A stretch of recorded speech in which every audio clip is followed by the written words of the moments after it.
Một ông bố vừa đi xét nghiệm ADN và phát hiện ra rằng cậu con rể tương lai thì mới là con đẻ của mình. Còn hóa ra người con gái mà ông yêu thương lâu nay lại không phải con đẻ của mình. Cụ thể là câu chuyện bắt đầu khi một cô gái dẫn bạn trai ra mắt bố mẹ, và bố của cô từ lúc nhìn thấy con rể tương lai thì cảm thấy là con rể mình sao lại giống mình hồi trẻ đến như vậy. Trong lần gặp mặt nhà trai để bàn chuyện hôn nhân của hai con thì ông rất bất ngờ khi mẹ của chàng trai lại là người yêu đầu của mình. Ông này đã lén xét nghiệm ADN, kết quả chàng trai chính là con ông. Ông bố liền cố thuyết phục con gái từ bỏ cuộc hôn nhân này, mà cô gái nói trừ khi cô và người yêu có xét nghiệm ADN cùng huyết thống thì mới bỏ. Và thật đáng ngạc nhiên, kết quả cho thấy họ không phải là anh em. Bố của cô lúc này bị sốc lần nữa khi mà người con gái ông nuôi 20 năm qua không phải con đẻ của mình. Theo truyền thống của Trung Quốc thì năm xưa ông bà và mẹ của chàng trai yêu nhau muốn tiến tới hôn nhân. Tuy nhiên khi về nhà xin phép cha mẹ, ông bị gia đình phản đối, bắt nhốt lại.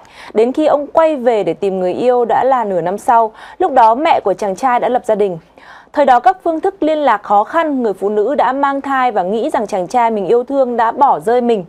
Để tránh bị mất danh tiết, cô đã vội kết hôn khi được mai mối. Còn về phần người con gái thì sau khi chuyện vỡ lở thì vợ của ông này đã thú nhận là sau lần bị sảy thai, bà mang thai lại và xin phép chồng về nhà mẹ để chăm sóc. Nhưng mà tại đây thì bà lại tiếp tục sinh non và lo sợ chồng sẽ bỏ mình nên bà bí mật xin một bé gái và nói rằng đây chính là con của chồng. Bất ngờ này nối tiếp bất ngờ khác, nhưng mà cuối cùng thì như một định mệnh thì tất cả lại đoàn tụ được với nhau.